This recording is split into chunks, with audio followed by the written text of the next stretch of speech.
Hoje, milhões de brasileiros vão às urnas escolher novos representantes a nível municipal. Hoje a gente vai fazer um bate-papo justamente sobre isso, sobre eleição e sobre política. Meu nome é Luísa Bessi e quem me acompanha nessa conversa é o editor do Caderno de Política, Cauê Diniz, e o repórter especial Vandeck Santiago. A primeira pergunta é a nível nacional. A gente passou por anos turbulentos, um cenário político bem complicado. Teve o impeachment da presidente Dilma e a cassação do presidente da Câmara, Eduardo Cunha. O que a gente pode esperar da resposta das urnas agora, nessas eleições? Qual o significado que elas têm? Como você disse, Luiz, são anos turbulentos que a gente ainda tem correlato a isso, a Operação Lava Jato, que vem revelando fatos de corrupção no país envolvendo diversos partidos, mas sobretudo o PT. E isso realmente deve bater forte nessas eleições municipais. A gente está vendo pelos números, pelo menos assim, pelos números que vêm se apresentando nas pesquisas, que o PT deve sofrer uma grande derrota neste ano. A gente vê, se você analisar alguns municípios, algumas capitais, que os candidatos petistas não conseguem sair daquela margem. Em Porto Alegre, Raul Ponte, ele não consegue passar dos 20. João Paulo também está tendo uma grande dificuldade aqui no Recife de sair da casa dos 20. Aí a gente tem que ver quem vai, a partir disso, se aproveitar dessa situação. Será que o PSOL, por ser um partido à esquerda, vai conseguir, de alguma forma, cativar esses eleitores mais à esquerda, que antes eram, vamos dizer, votos do PT? Ou será que esses votos que antes iam para o PT serão distribuídos entre outras legendas? A gente precisa observar também o retrato que vai sair, a curiosidade que existe sobre o retrato que vai sair dessas eleições. Será que elas vão privilegiar as pessoas, os candidatos que se dizem contra a política, ou os candidatos que seguem determinada religião, ou os candidatos que são frontalmente contrários ao PT, ao PSDB? Isso vai sair, esse retrato a gente só vai ter nas urnas. Essa reta final, ela, às vezes, apresenta surpresas também, porque durante o período eleitoral você tem uma caminhada que mais ou menos ela segue a normalidade, né? Assim, que é aquilo que a gente vem acompanhando. Mas às vezes aparecem surpresas na reta final. Então, só depois da contagem dos votos a gente vai ter um quadro mais preciso do que significa. É inevitável, concordo com o colega Cauê, de que o PT vai sofrer uma perda, vai ter um enfraquecimento em relação às eleições anteriores. Não poderia ser de outra forma, na medida que teve uma presidente que sofreu impeachment e que vem sendo alvo aí de uma investigação muito forte, que é da Lava Jato. Puxando aqui para Recife, a gente tem um cenário agora super indeciso ainda. A gente tem praticamente 3 possibilidades. Uma é Geraldo Júlio vencendo no primeiro turno, a outra é Geraldo Júlio indo ao segundo turno contra João Paulo e talvez até contra o candidato Daniel Coelho. Como é que vocês avaliam essa conjuntura que está aqui no Recife? Olha, eu acho que houve um certo envelhecimento das candidaturas. Por exemplo, com essas confusões todas, então, houve um natural envelhecimento, entre aspas, da liderança do PT.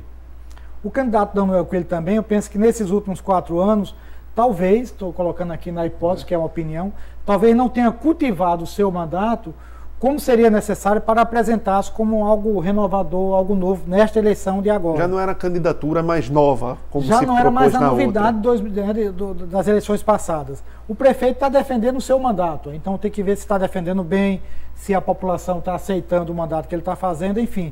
A situação aqui, ela não tem muita, se parece muito com a anterior, de 4 anos atrás, mas ao mesmo tempo sem ser mais a novidade, ou seja, todos os candidatos que estão aí foram candidatos antes. Então é um pouco uma reprise, só que desta vez com um novo cenário nacional e sem a grande liderança que havia aqui, que era Eduardo Campos. Priscila Krause, que seria essa novidade, não conseguiu, pelo que os números estão apresentando nessas últimas pesquisas, realmente cativar o que poderia ser esse novo e se tornar realmente uma referência para que se votasse nessa novidade, como foi o fator surpresa Daniel Coelho na última eleição municipal. Então realmente é o tipo de eleição que a gente vai ter que esperar realmente começar a contagem dos votos para ter certeza no que vai dar. Seria muito achismo a gente cravar aqui, vai dar um ou dar outro, primeiro ou segundo turno. A gente trabalha assim com a perspectiva do que os números vêm mostrando.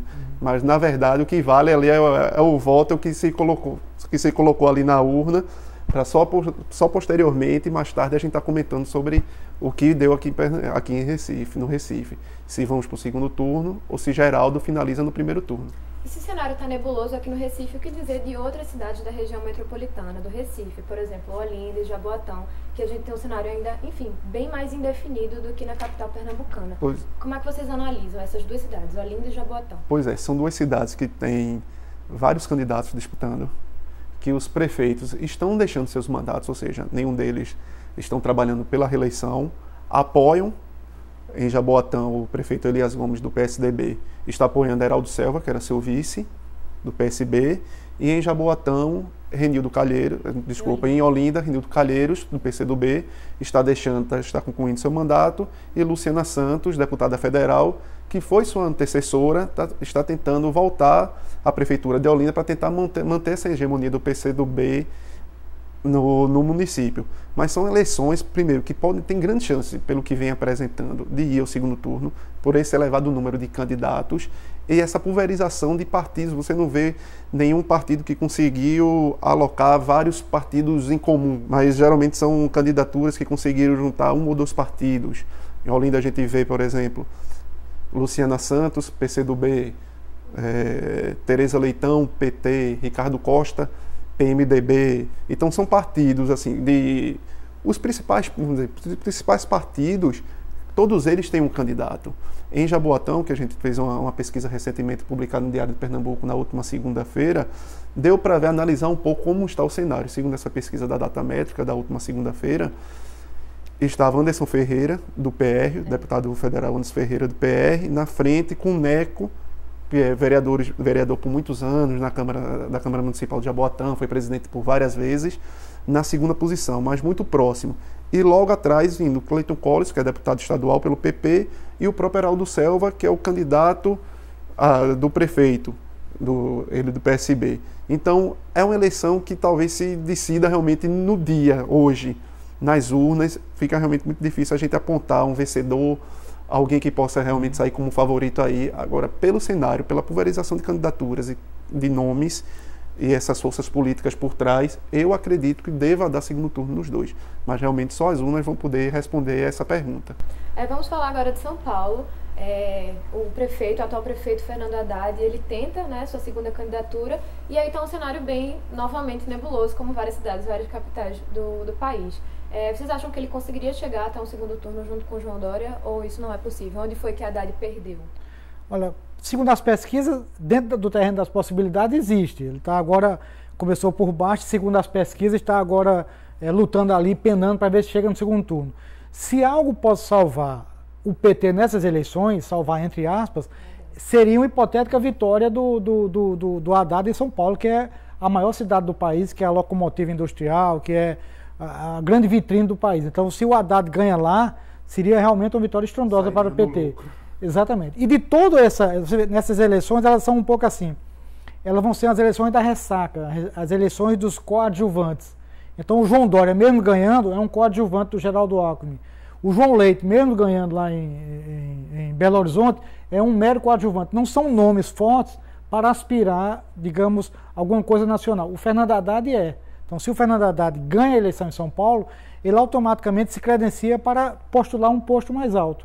São Paulo sempre foi muito dividido, PSDB, PT, esse dualismo, e quando você vê o enfraquecimento do PT, os tucanos se fortaleceram, e aí aqueles eleitores órfãos do PT, vem ainda uma candidatura de Marta Suplicy, que é uma ex-petista, que hoje está no PMDB, mas que ao mesmo tempo, por conta dessa mudança de partido, ela está sentindo muita dificuldade em qual o foco dela, porque cobram a ela a época dela ser de um partido mais à esquerda e cobram a ela agora porque você é de um PMDB.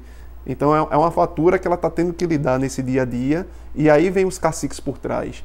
Quem bancou a ida dela para o PMDB, quem valizou tudo foi o Zé Serra, que é um candidato tucano, que já pensando em 2018, já imaginava que uma vitória de Marta Suplicy lá seria uma vitória sua em São Paulo e uma derrota a Geraldo Alckmin, que é um concorrente dele direto dentro do PSDB a uma candidatura à presidência da República. Para finalizar, a gente vai falar das eleições lá no Rio de Janeiro, também outra cidade que está super nebuloso.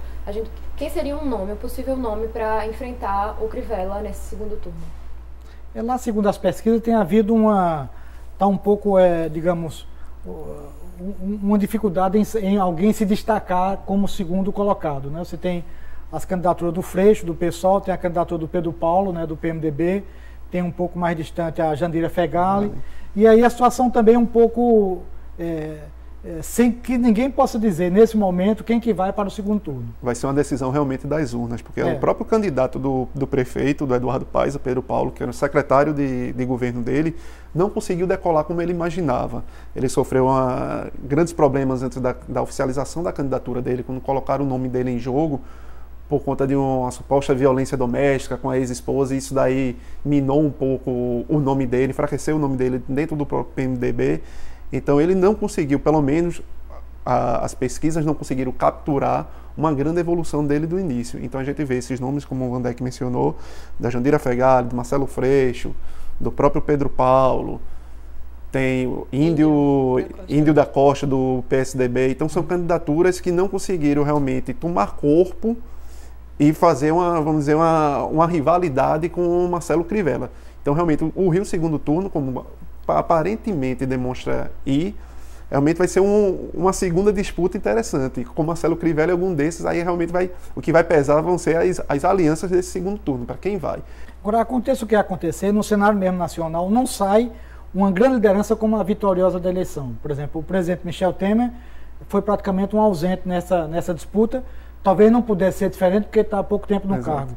O Aécio Neves também pode eleger o candidato dele a prefeito em Belo Horizonte, mas não teve um protagonismo forte. Então, você veja que a gente caminha e nesse xadrez eleitoral acaba voltando para São Paulo. Porque, por exemplo, o João Dória foi uma aposta pessoal do Geraldo Alckmin. Então, uma vitória do João Dória, mesmo o João Dória sendo um coadjuvante, uma vitória dele lá é uma vitória forte também para o Geraldo Alckmin, que pode sair depois candidato a algum posto, até a presidente, mantendo a sua prefeitura lá. E ao mesmo tempo, se o Haddad ganha lá também, quer dizer, vira uma vitória forte. 2006 é um reflexo do que pode ocorrer em 2018, Exatamente. Pelo menos de candidaturas postas à presidência. Se a gente fosse falar por onde está passando a sucessão presidencial 2018, hoje, nas eleições de capital, a cidade onde tem mais condições para isso é exatamente São Paulo. Bom, a gente fica por aqui. Logo mais tarde, a gente vai ter o resultado das urnas e a confirmação de tudo que a gente conversou aqui agora. Obrigada. Obrigado.